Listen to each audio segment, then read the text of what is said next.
Hello learners, welcome to Unacademy let's crack CLAT PG. मैं हूं आपकी educator मंजरी सिंह और आज मैं आप लोगों के लिए लेकर आई हूं कॉन्स्टिट्यूशनल लॉ की complete strategy for the rest of the 5 months जो कि आपके क्लैट पीजी में बचे हुए हैं। सीधी सी बात है, क्लैट पीजी की डेट आ चुकी है तो आप सब अब बहुत ही क्लियर होंगे अपने पेपर को लेके कि हमें ये पेपर देना है कि नहीं देना है, कितनी हमारी प्रिपरेशन हो चुकी है, फर्दर हमें कितनी प्रिपरेशन अभी करनी है। आपका एक प्लान तो चल ही रहा होगा, लेकिन आपके प्लान को बूस्टअप करने के लिए, उसको एक सही पाथ देने के लिए मैं आपके लिए आज लेकर आई हूँ कॉन्स्टिट्यूशनल लॉ की कंप्लीट स्ट्रैटेजी। जब तक आपका नोटिफिकेशन नहीं आता है, जब तक आप फॉर्म फिल नहीं कर देते हो, ये जो फील होती है ना एग्जाम वाली, ये बहुत आती नहीं है। अब क्योंकि नोटिफिकेशन आ चुका है, कुछ लोगों ने फॉर्म भर दिया होगा, कुछ लोग आने वाले टाइम में भरेंगे, बट जब एक बार 4,000 का चढ़ावा चढ़ जाएगा ना क्लैट के पेपर के लिए, तो सीधी सी बात है, अपने आप मोटिवेशन आ जाएगा। तो सबसे पहले तो एक क्या काम करो, फॉर्म भर दो। ठीक है, फॉर्म भरने के बाद एक बार पैसा लग गया ना उसमें, तो फिर अपने आप मोटिवेशन आ जाएगा पढ़ने के लिए। फिर टेंशन लेने की जरूरत नहीं है कि कैसे पढ़ाई होगी, क्योंकि तब लगेगा यार 100-200 रुपए का तो फॉर्म नहीं है, 4,000 रुपए का फॉर्म है। ठीक है, एक अच्छा खासा अमाउंट होता है ये किसी भी एग्जाम के एप्लीकेशन के लिए, आप सबको पता है। यहाँ पे ये मैटर नहीं करता है कि कौन फाइनेंशियली कितना स्ट्रांग है, ये एप्लीकेशन फीस थोड़ी है ज़्यादा बाकी कॉम्पिटिटिव एग्जाम्स के कंपैरिजन में, इनफैक्ट थोड़ी नहीं बहुत ज़्यादा है। तो भाई उसकी वैल्यू वर्थ तो रखनी होती है ना। तो जब इतना पैसा दे ही दिया है तो फिर अच्छे से तैयारी करके ये पेपर क्रैक क्यों ना कर लिया जाए। ठीक है, तो आज बात करेंगे डिटेल में बचे हुए टाइम में, जो भी आपका 3 दिसंबर तक का टाइम है, उसमें आपको कॉन्स्टिट्यूशन लॉ कैसे पढ़ना है। बिफोर दैट, अगर आप खुद से तैयारी नहीं कर पा रहे हैं, you are facing somewhere problem कि मैं इतने कम टाइम में कैसे प्रिपरेशन करूं, तो हम आपके लिए लेकर आए हैं achievers batch CLAT PG and other LLM exams के लिए है ये आपका 6 जुलाई से स्टार्ट हो रहा है, डे आफ्टर टुमारो से आपका स्टार्ट होने वाला है और मेरे ही साथ आपका स्टार्ट होगा ये सेशन। मैं वहां पर कॉन्स्टिट्यूशनल लॉ लूंगी 6:30 PM एट एवरी MWF। ठीक है, आपका होने वाला है इस तरीके से। 6 जुलाई को हम रख रहे हैं फर्स्ट क्लास, लेकिन बाकी जो स्केड्यूल होता है वो हमारा MWF मेरा वाला फॉलो होता है। अगर अभी तक एनरोल नहीं किया है और आपको फीस ज़्यादा लग रही है जो भी है, तो डिस्काउंट अगर चाहिए तो आपको क्या करना है, मेरा रेफरल कोड यूज़ करना है MSING10 और आपको मिल जाएगा डिस्काउंट। क्यों? क्योंकि फीस जो है यहाँ पर आपको दिख रही है 18 मंथ्स, 12 मंथ्स, 6 मंथ्स के लिए इतना। अगर आप कोई भी रेफरल कोड यूज़ नहीं करते हैं तो ये आपको कंप्लीट देना पड़ेगा, लेकिन अगर आप रेफरल कोड यूज़ कर लेंगे तो you will avail a discount. ठीक है, प्लस अगर आपने ये हमारा प्रोग्राम ले लिया, देन आपको बेनिफिट्स मिलने वाले हैं कि यहाँ पर आपको बेस्ट एजुकेटर्स पढ़ाएंगे, डेली लाइव क्लासेस होंगी, कोई रिकॉर्डेड सेशन की हम बात नहीं कर रहे हैं। You will be getting daily live classes along with live test and quizzes, and जो भी डिस्कस किया जाएगा क्लास में वो आपको नोट्स प्रोवाइड कर दिए जाएंगे इन क्लास PDF। जो भी डिस्कस हुआ वो तो प्रोवाइड किया ही जाएगा, अपार्ट फ्रॉम दैट एजुकेटर्स जो अपनी क्लास में दे रहे हैं आपको, वो तो मिलेगा ही मिलेगा। ठीक है, डेली केस एनालिसिस आपको मिलेगा। साथ में अगर आप फ्री में पढ़ना चाहते हैं, फ्री में अगर लाइव क्लास सेशन करना चाहते हैं, क्योंकि ये कॉम्बिनेशन होता है। ठीक है, हम YT पे कुछ चीज़ें लेके आते हैं, कुछ हमारे पास स्पेशल लाइव फ्री क्लासेस होती हैं, फिर एक हमारे पास बैच होता है। ये सब मिल के आपकी तैयारी को बूस्ट करेगा, सिर्फ एक जगह से करके चीज़ें नहीं हो सकती हैं।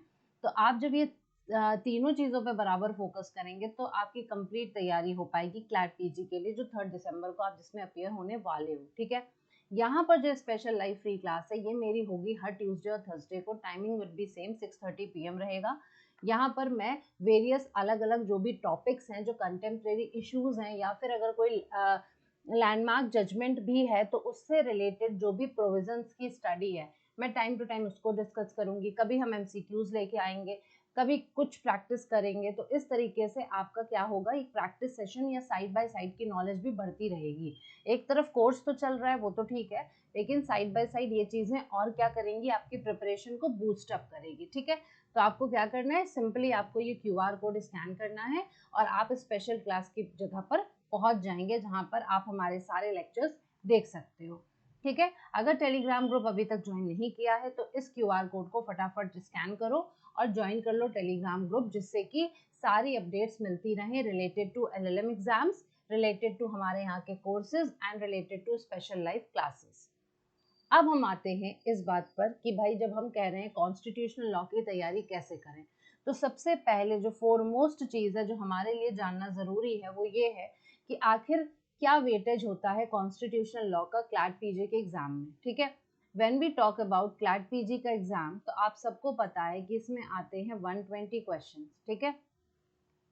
120 क्वेश्चंस होते हैं, 120 मिनट्स मिलते हैं एंड कॉम्प्रिहेंशन बेस्ड होता है।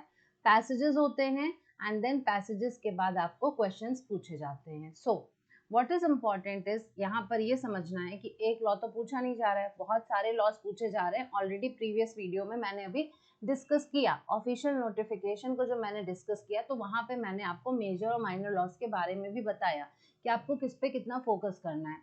जो सबसे पहला फोकस वाला सब्जेक्ट होता है वो होता है नो डाउट कॉन्स्टिट्यूशनल लॉ, ठीक है। कॉन्स्टिट्यूशनल लॉ अपने आप में एक इतना इम्पॉर्टेंट सब्जेक्ट है, अगर आपने इसको कंप्लीट कर लिया तो आपको लगेगा कि मैंने दुनिया के आधे लॉज कंप्लीट कर लिए। क्यों? क्योंकि जो हमारा बेस होता है, जो हमारा कंसेप्ट होता है, वो यहीं से क्लियर होता है। अगर आपने एक बार कॉन्स्टिट्यूशनल लॉ के सारे टॉपिक्स को अच्छे से पढ़ लिया तो अब आपको कोई और लॉ पढ़ने में प्रॉब्लम नहीं आएगी।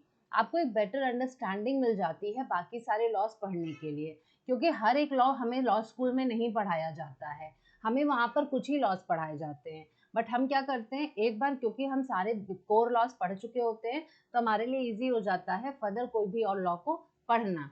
अब ये तो है नहीं कोई नया एक्ट आ गया, कोई पार्लियामेंट ने नया कानून लेके आए तो हम जाके अपने लॉ स्कूल में बोले आपने तो ये हमें पढ़ाया ही नहीं था, आपने तो हमें ये बताया ही नहीं था। दिस इज नॉट पॉसिबल ना। लॉज इतने सारे हैं, आज की डेट में बन रहे हैं, पिछली डेट्स पे बन चुके हैं, आने वाले टाइम में कितने लॉज बनेंगे, तो क्या हम लॉ स्कूल को जिम्मेदार ठहराएंगे? Definitely not. हम जो कोर लॉज हैं, जो हम पढ़ चुके हैं, जो ऑलरेडी हमें पढ़ाया गया है, हमारी जिम्मेदारी है कि उसको बेस बना के हम बाकी सारे लॉज को समझें, क्योंकि जो मेजर लॉज थे वो तो बन चुके हैं, अब उन्हीं के बेसिस पर सारा काम होता है। अदरवाइज जो और लॉज बन के आते हैं वो स्पेशलाइज्ड होते हैं, वो लोकल लॉज होते हैं, वो as per the requirement of the society बनाए जाते हैं, क्योंकि हम कहते हैं लॉ डायनेमिक है। लॉ डायनेमिक है, लॉ हमेशा सर्कमस्टांसेस के हिसाब से बदलता रहता है, सोसाइटी की डिमांड के हिसाब से आता है, जाता है, अमेंड होता है, ठीक। तो इन सब चीज़ों को ध्यान में रख के ये सारी चीज़ें होती हैं। अब अगर बात करें कॉन्स्टिट्यूशनल लॉ का वेटेज कितना है 120 क्वेश्चन में, तो आप ये मान के चल सकते हो, अगर पिछले कुछ प्रीवियस ईयर पेपर्स को एनालाइज करें, एक मेरा वीडियो भी है जिसमें मैंने 2 साल के पेपर को एनालाइज किया है, तो आप देखोगे कि इसका जो वेटेज होता है वो 30 से 40 क्वेश्चन होता है, ठीक है। अगर इनको क्वेश्चन ज़्यादा करना है तो ये क्या करेंगे, ये कम पैसेज अगर दे रहे हैं तो क्वेश्चन ज़्यादा दे देंगे, एंड अगर इनको क्वेश्चन कम करने हैं तो नंबर ऑफ पैसेजेस ज़्यादा मिलेंगे, क्वेश्चन कम मिलेंगे, ठीक है। तो बेसिकली क्वेश्चंस को अरेंज करना होता है, उस हिसाब से पैसेज बनाया जाता है। पहले भी मैंने बताया है कि पैटर्न कोई इस चीज़ को लेके अभी फिक्स नहीं है कि कितने पैसेज कितने क्वेश्चन, कंसोर्शियम अपने ऑफिशियल नोटिफिकेशन में इसके बारे में कभी भी नहीं लिखता है। उन्होंने 120 क्वेश्चन बता दिया है, अब उस 120 को बाइफरकेट कैसे करना है ये उनका डिस्क्रिशनरी पावर है, ये आपको एट द मोमेंट जब आप पेपर दोगे 3 दिसंबर को तो आपको पता चलेगा। आप एक आइडिया ले सकते हो प्रीवियस ईयर के पेपर पे कि हाँ ठीक है 12 पैसेजेस 10 क्वेश्चन, 12 पैसेज एक पैसेज 10 क्वेश्चन ऐसे पूछ सकते हैं, 10 पैसेज एक पैसेज 12 क्वेश्चन ऐसे पूछ सकते हैं, या फिर दे माइट बी आस्किंग 6 पैसेज एक पैसेज 20 क्वेश्चन, ठीक है। तो अब इसमें क्या है, ये उनके ऊपर है, क्योंकि यहाँ पर लेवल भी चेंज होता है। जब यहाँ पर क्वेश्चंस की वैरायटी बदलती है, पैसेजेस का नंबर बदलता है, तो यहाँ पर डिफिकल्टी लेवल भी उसी के हिसाब से। जब कम पैसेजेस होंगी तो डिफिकल्टी लेवल बढ़ेगा, लेकिन जब ज्यादा पैसेजेस होंगी तो डिफिकल्टी लेवल थोड़ा सा नीचे आ जाएगा, ठीक है। अगर 30 से 40 क्वेश्चन हम एक्सपेक्ट कर रहे हैं, यानी 30 से 40 मार्क्स हमारा कॉन्स्टिट्यूशन को ही अलॉटेड है। अब अगर यहाँ पे बहुत सारे कोर लॉस की हम बात करते हैं, वी हैव कॉन्स्टिट्यूशन, ठीक है, we have criminal, we have family. Family भी बहुत ज़्यादा नहीं पूछते हैं, फैमिली ये लोग मिसलेनियस में ही रखते हैं लगभग।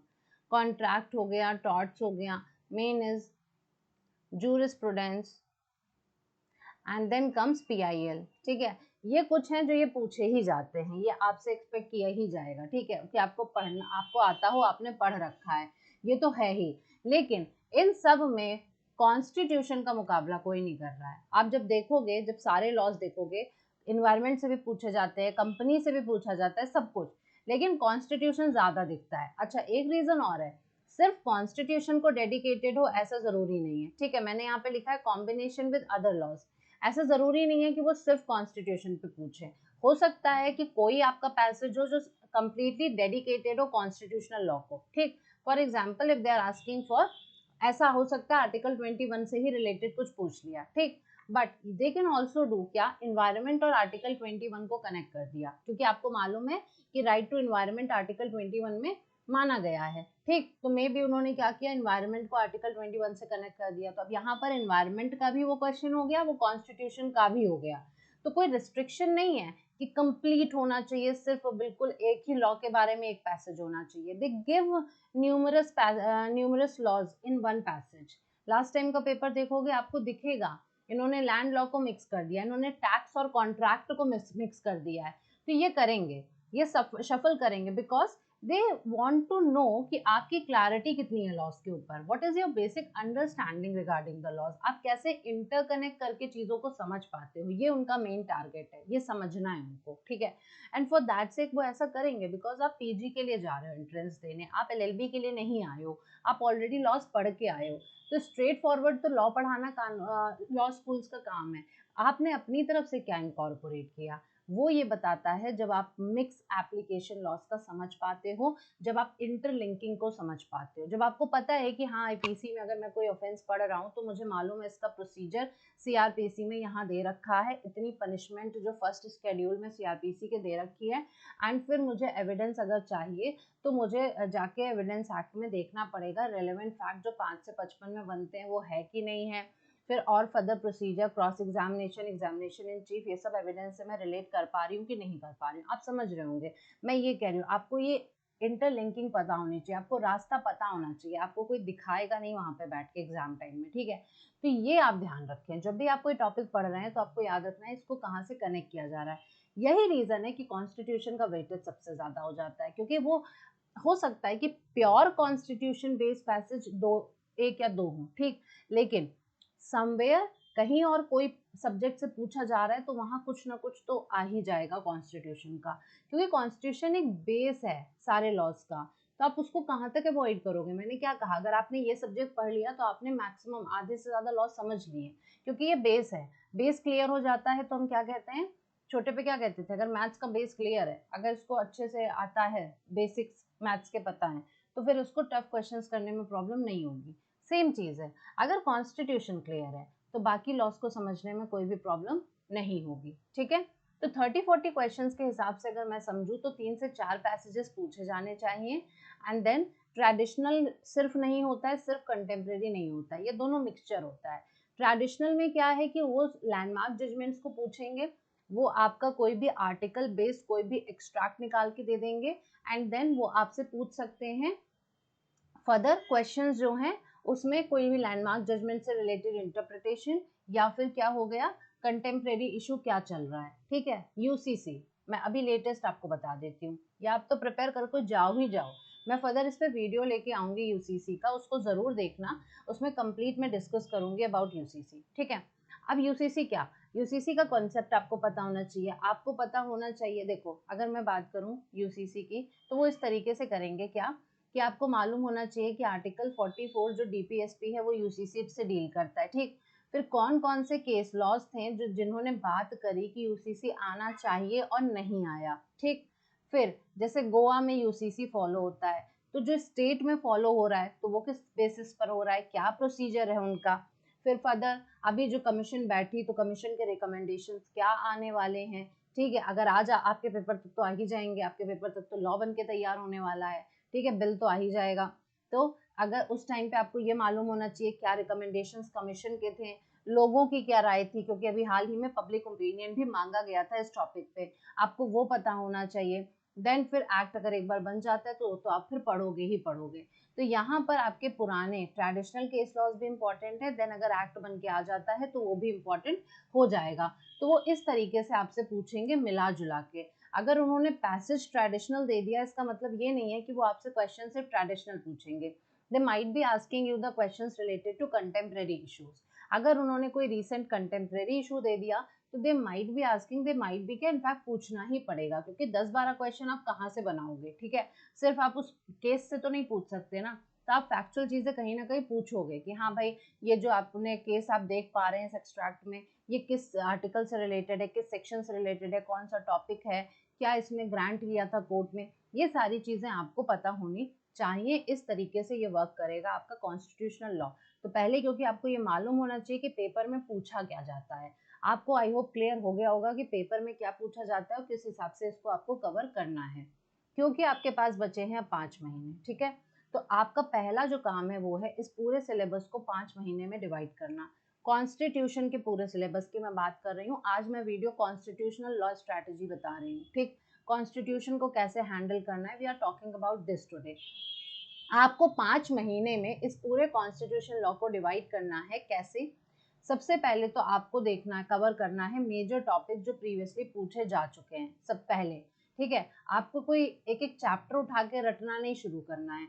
यू हैव टू फर्स्ट सी कि मैंने आपको प्रीवियस वीडियो भी और बनाई है जिसमें मैंने क्लैट पीजी की तैयारी कैसे करें, कॉन्स्टिट्यूशनल लॉ की कंप्लीट स्ट्रैटेजी पे मैं पहले भी वीडियो बना चुकी हूँ जिसमें मैंने आपको ऑलरेडी बताया कि आपको पेपर एनालाइज करने होते हैं। प्रीवियस या पेपर एनालाइज करना आपका पहला टास्क होना चाहिए। तो इस हिसाब से आप एक बार में समझ जाओगे कि भाई मेरे पास क्या टॉपिक्स निकल के आ रहे हैं जो पूछे जाते हैं हर बार। तो आपको मेजर टॉपिक जो पहले पूछे गए हैं पहले आप वो कवर करो। फॉर एग्जाम्पल आपको मालूम है फंडामेंटल राइट एक अपने आप में इम्पोर्टेंट चैप्टर है, तो इसको तो आप स्किप कर ही नहीं सकते हो। हाँ, अब इसमें भी आप क्या फोकस कर सकते हो कि इसमें भी कौन कौन से फंडामेंटल राइट ज्यादा इंपॉर्टेंट है। 14 हो गया, 19 हो गया, 21 है, 25 से 28 है, इस तरीके से आप कर सकते हो, ठीक है, फाइंड आउट कर सकते हो प्रीवियस पेपर एनालिसिस से। देन फिर उसके बाद आपको क्या करना है, कंटेम्प्रेरी इश्यूज कवर करने हैं। अब आपने एक बार ट्रेडिशनल कवर कर लिया कि किस तरीके से क्वेश्चंस पूछे जा रहे हैं, कौन कौन से टॉपिक पे पूछे गए हैं। अब आप कंटेम्प्रेरी इश्यूज कवर करोगे कि रिसेंट में कॉन्स्टिट्यूशन से रिलेटेड कौन सा मुद्दा न्यूज में रहा है। जैसे हिजाब कंट्रोवर्सी हो गई, ठीक है, जैसे अभी चल रहा है यूसीसी, तो ये सब तो रिलीजन वाले आ गए, ये सब तो 25 से 28। अब आपको इससे क्या समझ में आएगा कि इस बार के पेपर के लिए 25 से 28 तो बहुत इंपॉर्टेंट है, ये तो कहीं जा ही नहीं रहा है, ठीक है, इसको तो पढ़ के जाना ही जाना है along with previous landmark judgments, ये तो आपको कवर करना ही है। साथ ही साथ आप और देखोगे क्या कि जो ये डाइवोर्स के केसेस आए, एक अभी शिल्पा शैलेश का केस आया जिसमें 142 की पावर को सुप्रीम कोर्ट ने एक्सरसाइज किया। तो अब जहां पर भी आपका आर्टिकल इन्वोक हो रहा है कॉन्स्टिट्यूशन का, भले वो फैमिली लॉ का मैटर हो, भले वो क्रिमिनल लॉ का मैटर हो, कुछ भी है, बट अगर आपको कॉन्स्टिट्यूशन का कोई भी प्रोविजन इन्वोक हो रहा है तो इन दैट केस आपके लिए वो इम्पोर्टेंट हो जाता है। क्योंकि यहाँ पर सबसे बड़ा सवाल यही हो जाएगा कि क्या सुप्रीम कोर्ट अपनी इस पावर को यूज करते हुए डाइवोर्स ग्रांट कर सकती है। तो अगर आपने पढ़ रखा है तो आपको बहुत क्लैरिटी होगी, हाँ भाई कर सकता है, नहीं पढ़ा है तो आपको नहीं पता है, ठीक। इस तरीके से कंटेम्प्रेरी इश्यूज पे वर्क करना है। जो भी लेटेस्ट केस आए हैं या डिबेट्स हो रही हैं या ओपिनियन है किसी भी टॉपिक पे, आपको उससे रिलेटेड प्रोविजंस को कवर करना है, आपको उससे रिलेटेड प्रोविजंस को मेनली कवर करना है एंड देन उसके बिहाइंड और जाना है, बैकग्राउंड में उसकी हिस्ट्री क्या है, क्या केस लॉज हुए हैं एंड फर्दर प्रेजेंट में सिचुएशन क्या चल रही है और क्या होना चाहिए, ये आपको क्लियर हो। मिसलेनियस टॉपिक्स आप लास्ट में कवर करोगे, जैसे ये टूटे फूटे जो टॉपिक्स होते हैं, ठीक है। फॉर एग्जाम्पल सिंपल एक कमीशन के बारे में, मान लीजिए एनसीबीसी है, ठीक है। अब ये एक कमीशन अलग से आपने उठा के पढ़ लिया जब आपको टाइम मिला मिसलेनियस का, ठीक है। What you can do rest, और कुछ टॉपिक्स क्या हो जाते हैं, जैसे भाई ट्राइबल वाले हो गए, ठीक है, जैसे ऑफिशियल लैंग्वेजेस हो गया, जैसे आपका हो गया ये और कौन से टॉपिक्स हैं, यस कैग वगैरह हो गए, है ना, अटॉर्नी जनरल, ऑडिटर जनरल, ये सब अलग अलग इंस्टीट्यूशंस हो गए, कुछ भी अगर इस्टेब्लिश किए गए। आप पब्लिक सर्विस कमीशन के बारे में एक बार में उठा के मैंने पढ़ लिया, फिर ट्रेड एंड कॉमर्स वाला मैंने एक बार में पढ़ लिया, ठीक। इस तरीके से ये वर्क करेगा। तो आपको मिसलेनियस लास्ट में कवर करना है क्योंकि इनके चांसेस कम होते हैं। ज़्यादातर जो होता है ये फर्स्ट और टू, ज़्यादा टॉपिक जो पूछे गए हैं वही पूछे जाते हैं, उसी तर्ज पे कुछ नया आया है तो वो पूछा जाता है, एंड रेस्ट जो नया चल रहा है वो तो पूछा जाएगा ही, वो नहीं पूछेंगे तो फिर क्या पूछेंगे, ठीक है। तो ये आपके लिए इतना इंपॉर्टेंट हो जाता है। अब आपको सिर्फ पढ़ना नहीं है, सिर्फ पढ़ोगे कोई भी बेनिफिट नहीं मिलने वाला है। क्यों? क्योंकि वहां पर आपको सॉल्व करना है एमसीक्यू, ठीक है। आपने सब कुछ पढ़ लिया, आपने सब कुछ समझ लिया, लेकिन आपको जब ये नहीं पता है कि वहां पर 4 ऑप्शन में मुझे एलिमिनेट कैसे करना है, मुझे सही आंसर पे पहुंचना कैसे है, आपकी सारी मेहनत वहीं पे बेकार हो जाएगी। तो आपको कॉन्स्टिट्यूशन, क्योंकि एक ऐसा पेपर है जिसमें कंफ्यूजन होती है, केस लॉज भर भर के होते हैं, आप एक केस लॉ पढ़ोगे, आगे बढ़ोगे, आप पिछले केस लॉ के फैक्ट्स भूल जाओगे। लेकिन इस पेपर में आपको केस लॉज के फैक्ट्स भी पता होने चाहिए, थोड़े बहुत एटलीस्ट, हाँ, क्योंकि आप वहाँ पे डिफ्रेंशिएट कर पाते हो फिर वेरियस केस लॉज के बीच में।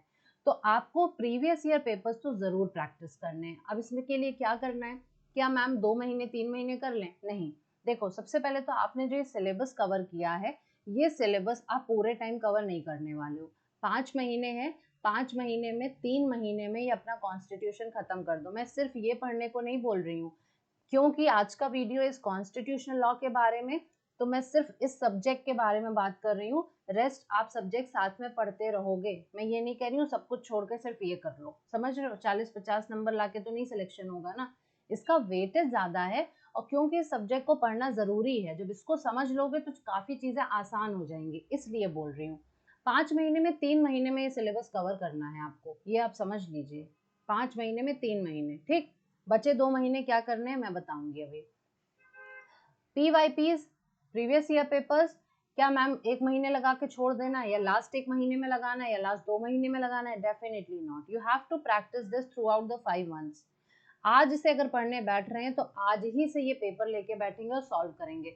बिल्कुल भी ये मत रखिएगा मिसकंसेप्शन कि एक बार पूरा सिलेबस कवर कर लूं फिर क्वेश्चन लगाऊंगा। ना कभी आपका सिलेबस पूरा होगा, ना कभी आपके पास वो मौका आएगा जब वो ये क्वेश्चन आप लगा पाएंगे। ऐसा हर एक कैंडिडेट के साथ होता है, ये मैं जेन्युइनली बता रही हूँ। आपको साथ साथ में लगाना है। नो मैटर आपका सिलेबस पूरा हुआ है नहीं हुआ है, नो मैटर आपने कभी इससे पहले ये टॉपिक पढ़ा था नहीं पढ़ा था, कोई बात नहीं। नहीं आता ना, पहली बार नया क्वेश्चन देखोगे ना, नया क्वेश्चन देखने के बाद अब जाके वो टॉपिक पढ़ो, अब जाके उसके ऑप्शंस को एक्सप्लोर करो। ये तरीका होता है ऑब्जेक्टिव लगाने का। और जब कम समय हो तो क्वेश्चंस पे ज्यादा रिलाई करना है। अब बहुत ज्यादा रिलाई आप नहीं कर सकते हो डिस्क्रिप्शन पे, कि डिस्क्रिप्टिव बैठ के पढ़ रहे हैं। अब आपको ऑब्जेक्टिव पे ही रिलाई करना पड़ेगा। ऑब्जेक्टिव क्वेश्चंस लगाइए, इसके थ्रू जाके टॉपिक पढ़िए एंड देन चारों ऑप्शंस को एक्सप्लोर करिए कि इसमें क्या क्या दिया हुआ है, क्योंकि वो क्वेश्चन के साथ साथ वो ऑप्शंस भी इंपॉर्टेंट हो जाते हैं जो फ्यूचर में पूछे जा सकते हैं। सेकेंड, सिर्फ क्वेश्चन लगा के बैठना नहीं है, अपने अटेम्प्ट्स को रिव्यू करिए। अगर डेली आप लगा रहे हैं 200 क्वेश्चंस, ठीक है, ये नहीं है 120 क्वेश्चन, अगर आपको लग रहा है कि 120 क्वेश्चन का टारगेट मुझे लेके चलना है तो definitely low. In that case क्या करो कि 2 टाइम बैठो, एक बार सुबह एक बार शाम को, 2 टाइम बैठो 120 क्वेश्चन को, फिर बकायदा 120 मिनट में सॉल्व करो, ठीक। लेकिन क्योंकि पैसेज बेस्ड क्वेश्चन हमारे पास ज्यादा अवेलेबल नहीं है, क्योंकि बहुत टाइम से ये पेपर कंडक्ट नहीं हो रहा है कॉम्प्रिहेंशन वाला, पहले सिर्फ एमसीक्यू 1 लाइनर बेस्ड क्वेश्चन होते थे, तो इन दैट केस आपको वैसे क्वेश्चंस भी लगाने हैं, क्योंकि पैसेज के बाद जो क्वेश्चंस फॉलो अप होंगे उसमें आपके पास नॉर्मल 1 लाइनर वाले क्वेश्चंस भी देखने को मिलेंगे, ठीक है। तो आपको क्या करना है, जब आपने एक बार क्वेश्चंस लगा लिए तो आपको अपने अटेम्प्ट्स को रिव्यू करना है। आपको ये देखना है मैंने कितना सही किया, मैंने कितना गलत किया, एंड देन उसको रिव्यू करने के बाद फिर से उसका करेक्ट रिव्यू करके, ये नहीं अच्छा ये गलत है कोई बात नहीं, आपको क्या करना है, जो गलत है फिर क्या सही है उसके बारे में आपको पढ़ना है। ये होगा दूसरा स्टेप। एंड तीसरा स्टेप क्या है, जितने क्वेश्चंस आप लगा सकते हैं। मैंने कैसे क्या कहा, क्लैट पीजी का कॉम्प्रिहेंशन बेस 2020 के बाद से हो रहा है। उससे पहले के पेपर क्या थे, जनरल थे। और उससे पहले कॉन्स्टिट्यूशन का वेटेज भी बहुत ज्यादा आता था, बहुत ज्यादा होता था, मान लो 50% होता था। तो नंबर ऑफ क्वेश्चंस तो आपके पास अगर कहा जाए कॉन्स्टिट्यूशन के कब मिलने वाले हैं एक अच्छे खासे बल्क में, वो तो आपको डेफिनेटली मिलने वाला है 2020 के पहले। तो बिल्कुल वो क्वेश्चन लगाइए। पैसेज का क्या है, पैसेज तो एक कॉन्टेक्स्ट है समझने के लिए, वो तो हम ग्रेजुअली जब पढ़ेंगे तैयारी करते रहेंगे तो हम देख ही लेंगे। लेकिन अगर आपको मेन काम जो करना है, अगर आपको ये पेपर क्रैक करना है तो आपको लगाने पड़ेंगे क्वेश्चंस, एंड वो हर पॉसिबल एग्जाम से लगाइए। नो मैटर क्लैट पीजी है, नो मैटर आपका यूजीसी नेट है, नो मैटर आपका जुडिशरी है, आपको जो पेपर जहां जहां कॉन्स्टिट्यूशन पूछा जाता है सबसे ये क्वेश्चंस लगाइए, क्योंकि आपको कॉन्स्टिट्यूशन के ज्यादा से ज्यादा क्वेश्चंस प्रैक्टिस करके अपने आप को श्योर करना है इस पेपर के लिए, ठीक। नेक्स्ट स्टेप जो होगा कि अगर मैं बात करूं कि कंटेम्प्रेरी इश्यूज कैसे कवर करने हैं। कंटेम्प्रेरी इश्यूज का क्या कोई टाइम पीरियड है मैम? जैसे मैंने पीवाईक्यूज के लिए क्या बताया, 5 महीने पूरा करना है, डेली करना है। 100 लगाइए, 120 लगाइए, 150 लगाइए, 200 लगाइए, लेकिन रिलीजियसली लगाइए। जितना भी लगाइए डेली वो आपका पैटर्न फॉलो होना चाहिए। ये नहीं एक दिन जोश में आए 500 क्वेश्चन लगा लिए और 2-4 दिन फिर कुछ नहीं किया, ऐसा नहीं करना है, ठीक है। डेली एक सेट बनाइए और उसको सॉल्व करना ही करना है। कंटेम्प्रेरी इश्यूज क्योंकि बहुत इंपॉर्टेंट रोल प्ले करता है क्लैट पीजी में। जब हमने ऑफिशियल नोटिफिकेशन की बात करी थी तो उसमें भी ये लिखा हुआ था कि कोई भी आपका जो ट्रेडिशनल नॉलेज है वो इम्पॉर्टेंट होगा with special perspective to recent judgments, ठीक है। तो यहाँ पर आपको डेली केस एनालिसिस तो करना ही है। डेली केस एनालिसिस मतलब कि कौन कौन से केसेस आ रहे हैं, कोर्ट ने क्या नया कहा है। अब कौन सी कोर्ट कहेगी, सुप्रीम कोर्ट और हाई कोर्ट। आपको दो कोर्ट्स को फॉलो करना है। सुप्रीम कोर्ट को हर हाल में फॉलो करना है in every each and every condition. High courts को तब फॉलो करना है जब बहुत कुछ अलग से हट के जजमेंट दिया है, in the field of family, in the field of criminal, in the field of constitutional law, ठीक है। मेन आपको इन 3 एरियाज पे फोकस करना है क्योंकि यहाँ तीनों के क्वेश्चन ज्यादा पूछे जाते हैं, क्योंकि ये हर एक कैंडिडेट को समझ में थोड़ा आसानी से आ जाता है, ठीक। तो आपको डेली केस एनालिसिस तो इतना करना ही करना है कि भाई किस तरीके के केसेस आ रहे हैं, क्या एक्ट्स आ रहे हैं, क्या प्रोविजन आ रहे हैं, ये डेली एनालिसिस होने वाला है। सिर्फ केस इन्वॉल्व नहीं है, इसमें नए नए कानून, नए बिल जो आ रहे हैं वो भी इन्वॉल्व हैं। साथ में आपको नोट्स बनाते चलना है। जो भी आप पढ़ रहे हो एक अलग से कॉपी रखिए, मैंने पहले भी बताया, फिर से रिपीट कर रही हूँ। ये मत सोचना स्क्रीनशॉट लेके रख लेती हूँ, लाओ पीडीएफ डाउनलोड कर लेती हूँ, बाद में ढूंढते परेशान हो जाओगे, ढूंढ ढूंढ के नहीं मिलने वाला है। क्या करना है आपको, नोट्स बनाने हैं छोटे छोटे से, क्योंकि आपको कोई स्टोरी कहानी नहीं समझनी है। आपको क्या करना है, सिर्फ आपको थोड़ा एक बेसिक आइडिया होना चाहिए about that particular case law या एक्ट, ठीक है। बाकी आपने पढ़ लिया, पढ़ के आपने पॉइंटर्स में बना लिया, क्योंकि बार बार डिटेलिंग नहीं पढ़नी है। सिर्फ एक बार पढ़ो, कायदे से पढ़ो, मन लगा के पढ़ो और उसी टाइम पे ये पॉइंटर्स बना लो उस कॉपी में कि बस अब रिवीजन करते टाइम मुझे इन चीजों को क्लियर कर लेना है। ट्रेडिशनल नॉलेज से जरूर कवर करो, जब भी कुछ नया आ रहा है ट्रेडिशनल से कवर करो, ठीक है। अगर यूसीसी आ रहा है तो आपको फिर पता होना चाहिए कि अभी तक यूसीसी क्यों नहीं आ रहा था। आर्टिकल 44 के बारे में पता होना चाहिए कि कौन सी पावर एक्सरसाइज हो रही है जिसके चलते आ रहा है, ठीक है। और अभी तक क्यों नहीं आया था, क्योंकि डीपीएसपी एनफोर्सिएबल नहीं है, डीपीएसपी जस्टिसिएबल नहीं है। ये कोई स्टेट के ऊपर बाध्यता नहीं थी कि आपको यूसीसी लाना है। डीपीएसपी में जो भी चीज दी जाती है वो क्या होती है, डिस्क्रिशनरी होती है स्टेट के ऊपर, कि उनको लगता है कि हमें करना चाहिए तो वो करेंगे। अब हमारे यहाँ भारत को महसूस हुआ कि भाई अब गवर्नमेंट को लग रहा है लाया जाना चाहिए तो वो ला रहे हैं। लेकिन क्या आसान है इतना? Definitely not. इसमें भी बहुत शॉर्ट कमेंट्स देखने को मिलेंगी, बहुत डिबेट्स होंगी, बहुत बवाल होगा, अभी देखो क्या क्या होता है, ठीक है। सो आपको ट्रेडिशनल नॉलेज से कवर करना है। आपको रीसेंट जजमेंट्स तो जरूर कवर करने हैं, बिल्कुल भी आप छोड़ नहीं सकते हो। आपको सिंपली जाना है, क्या करना है, गूगल पे जाओ। आपके पास पहली बात तो बहुत सारे ऐप्स होते हैं, ठीक है। You have live law, you have bar and bench, पहले भी मैं बता चुकी हूँ। एससीसी ऑनलाइन है आपके पास, एससीओ है ना। ये सारे ऐसे हैं जहाँ पर आपको कंपाइलेशन फॉर्म में भी मिल जाएंगे। तो आपको सिर्फ कॉन्स्टिट्यूशनल लॉ के जजमेंट्स टाइप करना है, चाहे गूगल पे कर लो, अपने आप इन सब के रिजल्ट भी आ जाएंगे और कहीं और के भी आ जाएंगे। तो कॉन्स्टिट्यूशनल लॉ के जजमेंट्स 2023 में पेपर हो रहा है, पूरा 2023 के तो जो जो जजमेंट्स आए हैं वो तो कवर करना ही है। और 2022 के मंथली वाइज देखते जाना जो जो मेजर इंपॉर्टेंट है, ठीक। सारे नहीं, जो मेजरली इंपॉर्टेंट है वो हो गए, ठीक। And then keep on revising the previous one. ये नहीं है कि आज 10 जजमेंट निकाल के पढ़ा और आगे बढ़ते चले गए, अभी लग रहा है 5 महीने हैं, कोई बात नहीं। 5 महीने हैं, 5 महीने अगर हम एक महीने में मान ले 30 दिन है, ठीक है, तो हमारे पास हो जाते हैं आपके कितना, आपके पास बहुत सारा टाइम, मतलब कि है अब क्योंकि 30 दिन सब में नहीं होते, 31 होते हैं, ठीक है। अगर मैं स्टैंडर्ड तरीके से बोल लूँ कि चलो भाई ठीक है 30 दिन है और 5 महीने हैं, ठीक है, तो यहाँ पर आपके पास हो जाते हैं 150 दिन। अब लगे आपको कि 150 दिन है और एक दिन में तो मैं कर रही हूँ 10 केस लॉ मान लो, तो मैंने तो तब तक कितने कर लिए, मैंने कर लिए 1500। क्या ये हो पाएगा? This is not possible. किसी भी नॉर्मल ह्यूमन बीइंग के लिए इट इज नॉट पॉसिबल कि वो 1500 जजमेंट्स को याद कर पाए। हाँ, ये कब पॉसिबल है? जब आप रिवाइज करो। आपने आज 10 किए, कल जब आप नए 10 पढ़ने जा रहे थे तो आपने पीछे का फिर से 10 रिवाइज किया। अब मैं तो यही सजेस्ट करूंगी कि 30 के 30 दिन मत करो, 30 के 30 दिन मत करो। मंडे टू फ्राइडे ये काम करो और सैटरडे संडे बैठ के पूरा हफ्ते का रिवाइज करो। फिर मंडे टू फ्राइडे काम करो और फिर सैटरडे संडे पिछला इंक्लूड करके रिवाइज करो।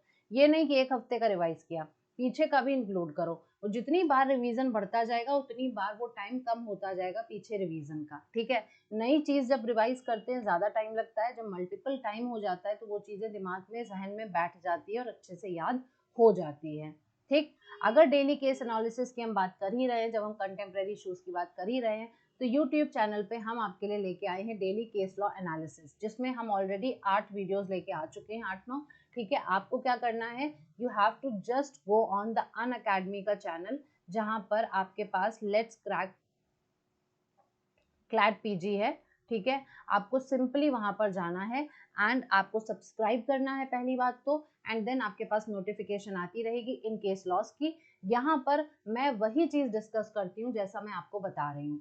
कोई भी अगर केस है, सिर्फ यहाँ पे मैं कंटेम्प्रेरी डिस्कस नहीं कर रही हूँ, यहाँ पर मैं लैंडमार्क भी डिस्कस करती हूँ, ठीक है। तो लैंडमार्क जब मैं डिस्कस कर रही हूँ तो उस वक्त मैं उसके साथ सारे प्रोविजन को भी आपको बता देती हूँ।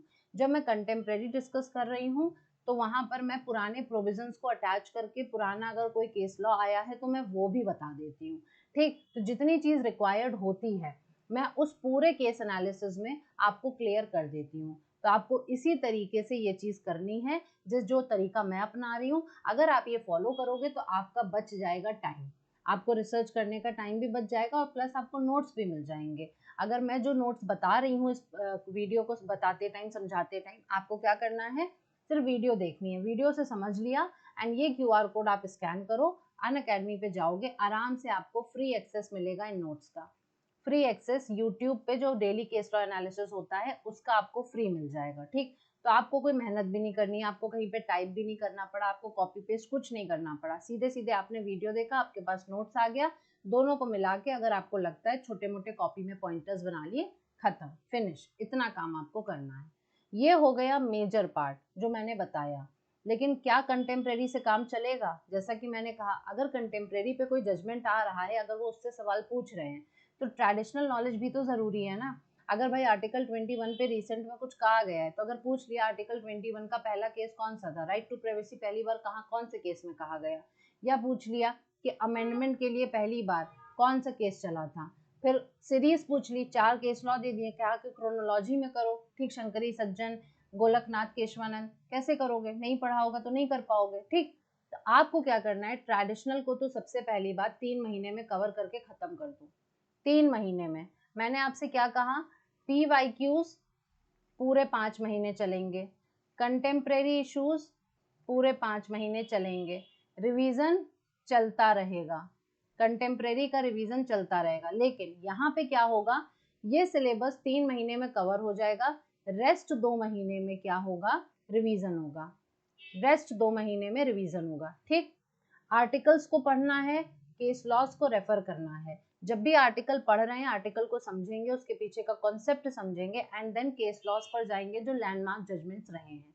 लैंडमार्क जजमेंट्स को जब समझेंगे तो उसको समझते टाइम क्रोनोलॉजी पे फोकस करेंगे, जो कहा मैंने, मैच द फॉलोइंग में पूछा जा सकता है, सीक्वेंस में पूछा जा सकता है, क्यों ओवर रूल किया गया पिछला जजमेंट, क्यों अपहेल्ड किया गया, ये सारी चीजें इंपॉर्टेंट हो जाती हैं आपके लिए। क्रोनोलॉजी और कॉन्सेप्ट पर करेंगे, क्योंकि जब अमेंडमेंट पढ़ रहे हैं तो हमको पता होना चाहिए कि गोलकनाथ में अगर शंकरी और सज्जन को ओवर रूल किया था तो भाई केशवानंद बाद में जब आया तो उन्होंने क्यों कहा कि अमेंडमेंट किया जा सकता है। गोलकनाथ में जब कह दिया नहीं कर सकते तो केशवानंद में क्यों कहा किया जा सकता है, और लिमिटेड टू व्हाट किया जा सकता है। ये सब आपको इस सारे क्वेश्चंस के आंसर पता होने चाहिए, ठीक है। इंटरप्रिटेशन अंडरस्टैंडिंग जो मैंने कहा, जब आप इन पे क्वेश्चन करने लगोगे ना, आप अपने आप समझ जाना आप सही ट्रैक पे जा रहे हो। आपने पढ़ के छोड़ दिया, आप आगे नेक्स्ट टॉपिक पे बढ़ गए हो, आप सही रास्ते पे नहीं हो।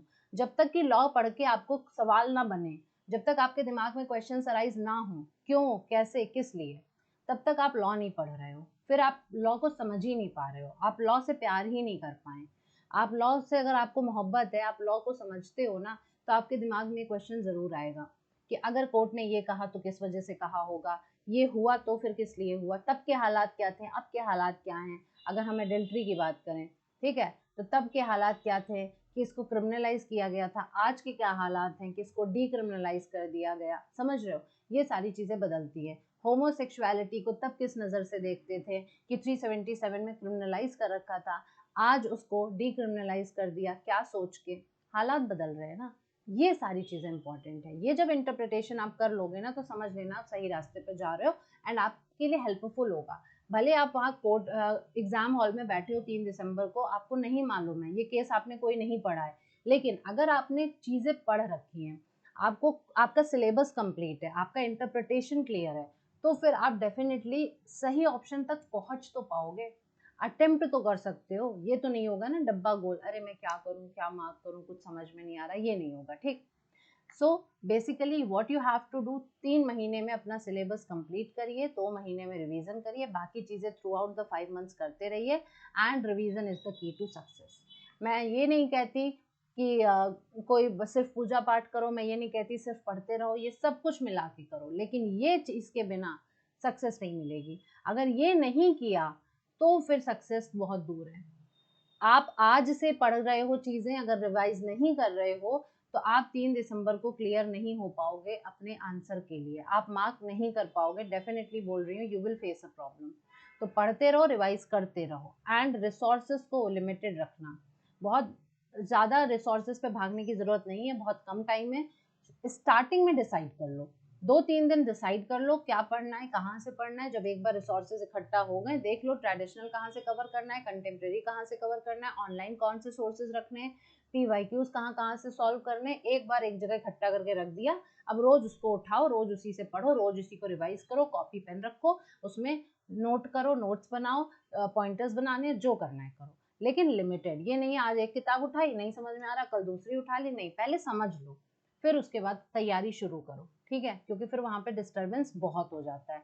दूसरा, और ज्यादा परेशान होने की जरूरत नहीं है, अगर आप हमारा अनअकैडमी पे अचीवर्स बैच लॉन्च ज्वाइन कर लेते हो। आपको सिर्फ अनअकैडमी का जो है ये बैच आपको ज्वाइन करना है, मेरा कोड यूज करना है msing10 एंड इससे आपको डिस्काउंट भी मिल जाएगा एंड बहुत ही रीजनेबल फीस है। इतना तो पूरा सिलेबस अगर थ्रू आउट आपको लॉ का कवर कराया जा रहा है, PDF दी जा रही है, टेस्ट कराए जा रहे हैं, सीरीज कराई जा रही है, तो ऑब्वियस ही बात है इन दैट केस इतना तो देना ही पड़ता है, इतना तो करना ही पड़ेगा, ठीक है। कम टाइम में सब कुछ कवर हो रहा है, तो ट्राई करिए। अगर आपको लगता है कि आपको ये क्लैट PG क्रैक करना है तो हमारे साथ जुड़िए, हमारा बैच ज्वाइन करिए एंड देन फिर आप ज़रूर से ज़रूर ये पेपर क्रैक कर पाओगे। और अगर सेल्फ स्टडी भी कर रहे हो तो डेफिनेटली ये तरीका अपना के देखो, आपके लिए हेल्पफुल होगा। बिना स्ट्रैटेजी के कोई एग्जाम क्लियर नहीं हो सकता, स्पेशली जब टाइम कम हो, 2 साल 3 साल नहीं है। अगर आप ये वाला एम कर रहे हो 24, तो इन दैट केस आपको प्लान के साथ चलना पड़ेगा। ये मैंने आज आपको बता दी कॉन्स्टिट्यूशनल लॉ की स्ट्रैटेजी। आगे मैं लेके आऊंगी फर्दर पूरे क्लैट PG के लिए, हम डिटेल में उस पर भी डिस्कस करेंगे। अगर वीडियो पसंद आया है, बेनिफिशियल लगा, तो फ्रेंड्स के साथ शेयर जरूर करना, लाइक करना मत भूलना, और अभी तक सब्सक्राइब नहीं किया है तो फटाफट से सब्सक्राइब कर दो, जिससे कि और भी ऐसी वीडियोस मिलती रहें जो जिससे आपका बेनिफिट होगा। Thank you so much.